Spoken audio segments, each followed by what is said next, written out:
The Chosen Season 5 Part 3 goes from the moment that Judas tried to betray Jesus to the time where Judas actually gives Jesus up to the guards in the Garden of Gethsemane.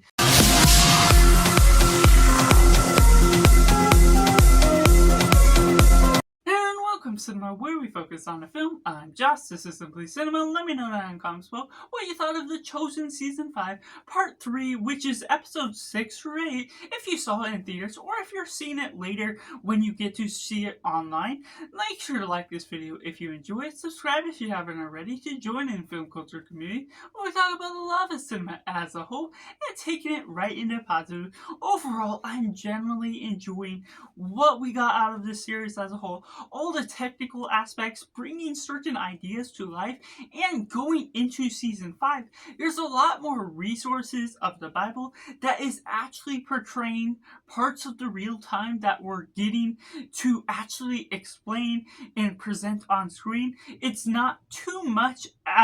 of the filler content that they're providing for it, and while there is an extension and a lot of filler to what we're going into, what this season still has to offer, it's portraying the ideas and values that they continuously add to what this season has to offer, to what the show The Chosen is portraying as a whole, that you kind of expect what you're getting into this season still, and the explanation to where we're going with Judas and everything that is all working into the show as a whole is just done so well. The natural ideas, the values that is being explained from the Bible and being shown on screen is a visual feast to the nature of what you're looking at. The cinematography being great, the set designs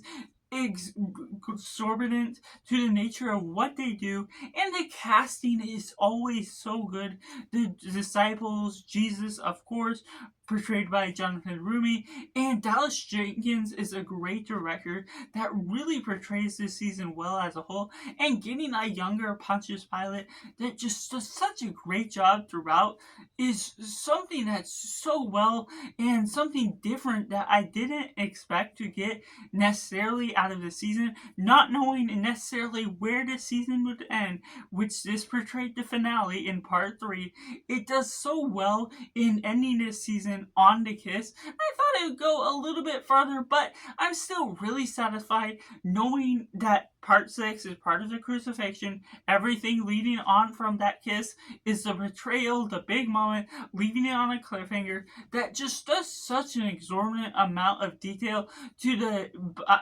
guns of what you're building on the characters as a whole. And even though it's fictionalized to some sense of what all the moments in between is done, I love the real-time moments that really portrays the characters a little bit more, giving the visual of some of these biblical scenes, and I just enjoy the betrayals that they're presenting. It can be emotional. The drama is something that I always am wanting to go back in for, and so how you're portraying Jesus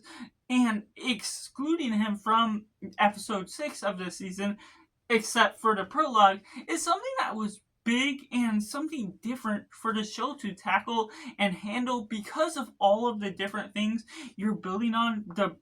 return of Nicodemus, his inclusion. You don't necessarily know if Nicodemus is a character that returned to the present Roman guards in the Bible, but it's all fair game in one interpretation for what they're including with this, and in turn of making this a proper narrative to the nature of what they're building upon. The return of him from season 1 is sort of a full circle type of deal that makes sense. His connection with Mary, how they're dealing with all these intricate characters building upon, and in episode 7 there's different flashbacks, and they could have included that at the end in season 7 or season 6 with the reflection, but whether they do that or not, there's an interesting way of exploring that is quite good to the nature of what they're expanding upon with those characters, the division with the disciples, how they're still trying to hide from all the Roman soldiers, and the ultimate build-up that has been going on with all the prologues they have been going backwards with the Last Supper whole sequence within the prologue, which has created a consistency that is really nice to the nature of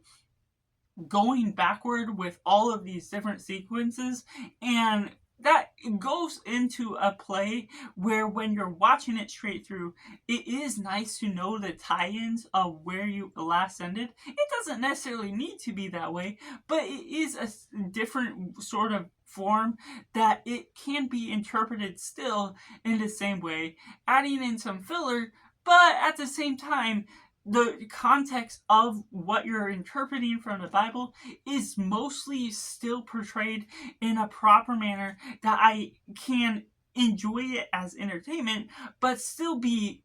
properly informed, if you will, by already knowing the context, by reading the Bible myself, by being able to interpret it by the way they're portraying it on screen, adding in their own dialogue, but still being able to conclude this season with also going into the beginning of the Last Supper, adding in a tie-in of a vision that Mark has. That's a good inclusion of a character that'll lead on forward, and I just really interpreting this in a great way to the nature of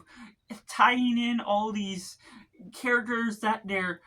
adding in one sense. They're portraying these characters, giving them their own characteristics, even though they weren't fully fleshed out in the Bible. That wasn't the point of there, but as a proper narrative, I feel this is something that does it well, even if not always perfectly. It's satisfying for the nature of what you're getting, bringing the Bible into a form of entertainment that is good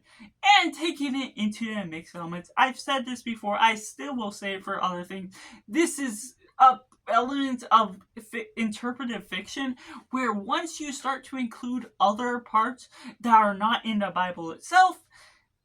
anything is game for the nature where you can't necessarily dog on it unless it's blasphemous or really bad to the nature of contradictory notions of who you're portraying. But the elements of humor can do a favor to the nature of the show. It's bringing in an Americanized form of slang or other parts of words that are idioms that we use today that obviously aren't included then, but it's consistent to the flow of where we started in season 1 and how we're still continuing to utilize that and build upon certain notions of the characters, elements here and there that don't necessarily always have a handle on being big and heavy-ended to the nature of meaning something when you're including all this interpretive fiction, this filler moment. Now there's some parts of that filler that is just extended portions of the dialogue in order to give more dialogue, in order to give more context to the scene that is put in the Bible that may be fully fleshed out or in some context, but for extending this show along, there's proper mannerisms that you can still be more fair with. But once it gets to the fictional scenes or the flashbacks, something you don't fully know if it happened or if it happened in one way or another, it just can be a little bit of a mixed bag of not necessarily feeling offbeat, but you can't fully indulge in every beat of the show in the way that I would love to. At the same time, that also can dumb it down if you can remove those scenes from what the season is doing as a whole. But that's also a context of what you're getting out of the Chosen seasons and series as a whole, is something that you already know to expect this. And so if you're already this far into the season, it may not be something that bothers you as much, but of course it's something to be cautious with if you're not deep diving into the Bible yourself, if you're not taking reference to where it is utilizing some fiction and where it is utilizing the real elements. And so it's something to be cautious with as a Christian, or if you're not a Christian and enjoying this show for what it is, however you may interpret that as, it's maybe something that just whatever you may interpret it as could be very different in its own way as a whole. So that's just my personal review for The Chosen Season 5, Part 3, the finale, which I have to rate a simply 7.5 out of 10. Let me know down in the comments below what you thought of The Chosen Season 5, Part 3. Was it good? Was it bad? Or somewhere right in the middle? And are you excited for the final 2 seasons of the show? Or have you sort of cut out of it once you knew this type of show wasn't for you? Let me know all that, and make sure to like this video if you enjoy it. Subscribe if you haven't already to join in film culture community where we talk about the love of cinema as a whole. And so that's just all, and make sure to do yourself a favor and go watch a movie.